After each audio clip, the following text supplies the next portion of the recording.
On this episode of Road Dirt, we review the 2026 CVO Street Glide ST. Stay tuned and hang around.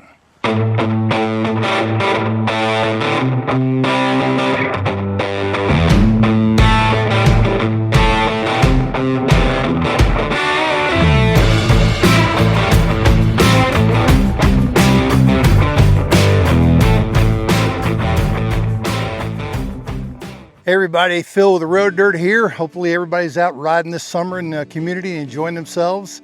We finally got a chance to road test a bike big enough for yours truly. So I'm very excited. Harley gave Rob a ring in late June and said, hey, we've got a CVO 2026 Street Glide ST in the area. Would you guys want it? I think it took Rob about a millisecond to say yes. So that worked out well for me because me being kind of the Harley guy on the team, I got a chance to hang out with this bad boy for a whole month. So we are going to run it through its paces and find what we like, what we don't like. I am going to probably inadvertently compare it mostly to my personal machine, which is a 2017 Road Glide. So we'll be going through the different things that we like. But we're super excited about this bike. Harley is really working hard to attract a newer, younger demographic, and I think this bike is going to help.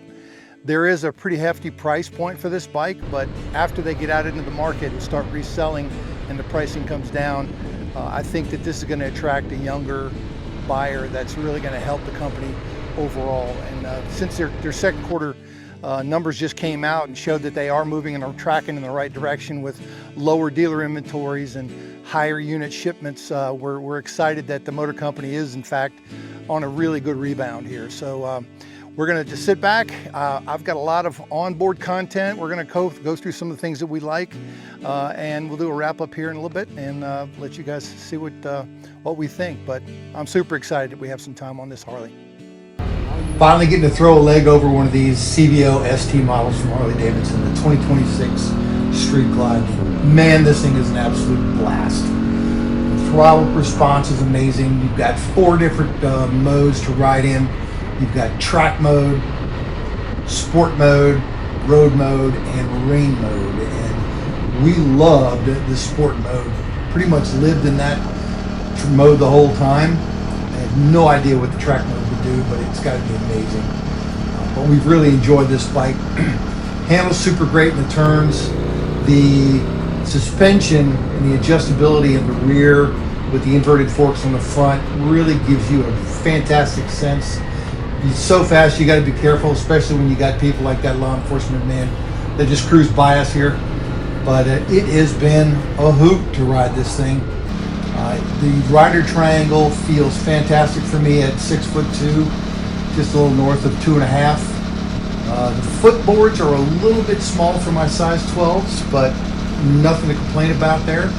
I've really enjoyed the rider triangle. The overall fit is great. I feel a little bit closer on the tank than on my Road Glide, but it has been just a hoot to ride this thing through the country roads around my home here in East Atlanta. All right, so we've had this bad boy for about 3 weeks. We're gonna have to turn it in, much to my dismay, in early next week, early August. So I did want to kind of give you a little bit of an idea and some impressions around the thoughts on the bike. And again, I'm on a personal 2017 Road Glide, so inherently I'm going to start comparing this bike to that bike. This is the Street Glide version, obviously the Batwing versus the Shark Nose. So there are some differences, but the first thing that you're going to notice if you're on an older touring bike from Harley is the light of the weight of this bike. It is super light, even with a full tank of gas. It's about 100 pounds lighter than my 2017 Road Glide. So they've definitely taken that into consideration when it comes to a street touring bike. The bike feels quite nimble. And I never thought I'd say that about a Harley bagger, but it is nimble. It's very easy to maneuver. The bike loves the twisties. It absolutely loves to get into a groove and a curve. I've never been able to control curves and buzz through twisties as quickly as I ever have on this Harley as far as a bagger is concerned. So there's a ton of cool things about it. If you want to get into the weeds around the specifications, go to the website. We'd rather talk about impressions and how we enjoyed the bike and how we you know, experienced it in day-to-day stuff. So, you know, I don't want to get into the details. Obviously, it's 149 foot-pound of torque, so it's super torquey. You've got a ride mode, you've got a rain mode, you got a road mode, a track mode, and a sport mode. So you can switch the modes on the fly here just by hitting the button. You can change it while you're riding. So there's a ton of really super cool features for the young or the experienced rider when it comes to the layout and the infotainment center. The infotainment center's got a great layout in the way that everything is navigating through the switches, and you can simply get to the information you want to get to quickly. If you use your phone for any kind of music or navigation, it pairs quickly. The update to the software on the bike is incredible. It takes a minute or two for my phone to connect to my 17 Road Glide, but this thing here, it's almost instantaneous.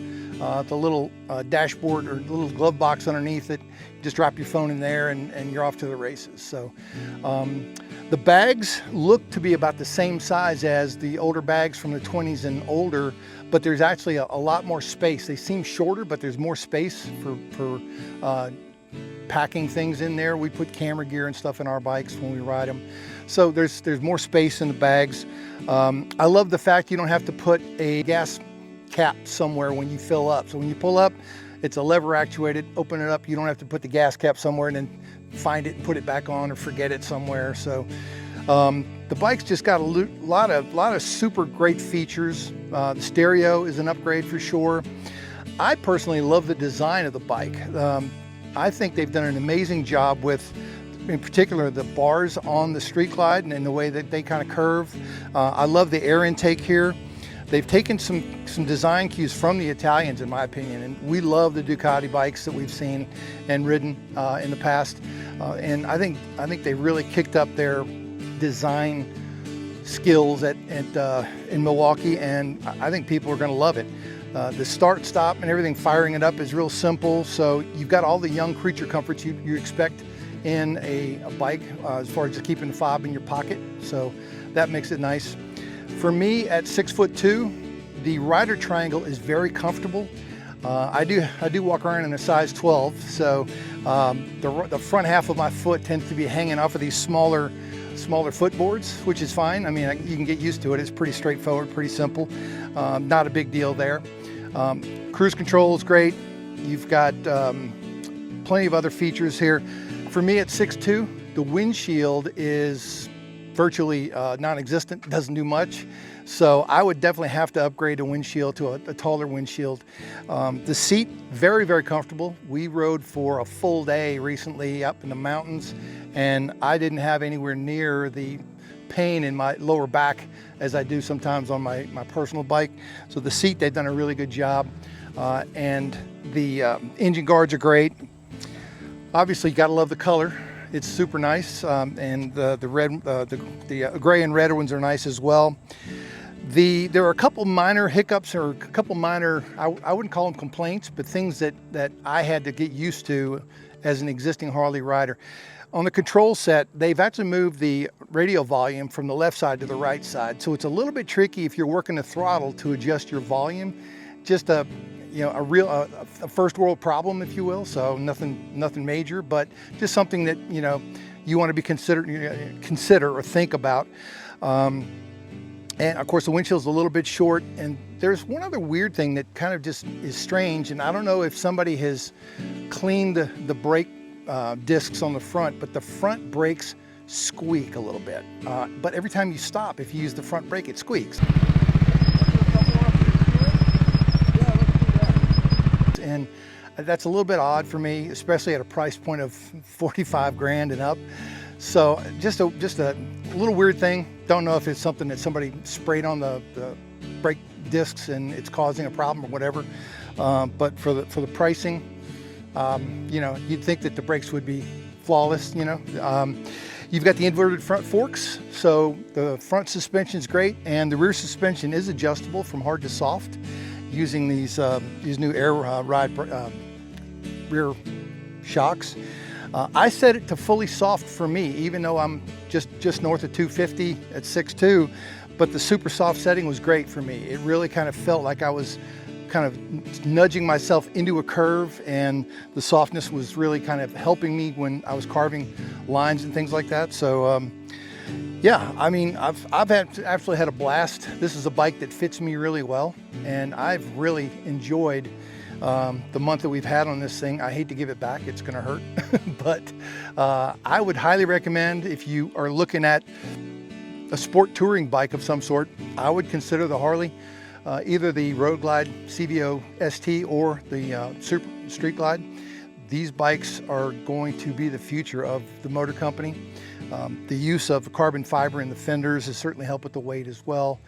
So yeah, I mean, as far as the road dirt crew is concerned, we actually love this bike, and we would love to hear from you on what your thoughts are. There are lots of other people out there that have ridden the bike. So in the bottom of the channel down here, please leave some comments. Obviously, you know, if you would just hit the subscribe button at the bottom, hit the bell so you can get notifications of when we post new content. Make sure you subscribe to us. You can find us on social media at Road Dirt TV. And we've got on pretty much all the social networks out there.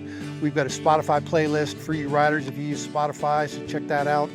And obviously on the web, go to our main media site, which has roaddirt.tv, and has all of our articles, links to our videos, links to our socials there as well.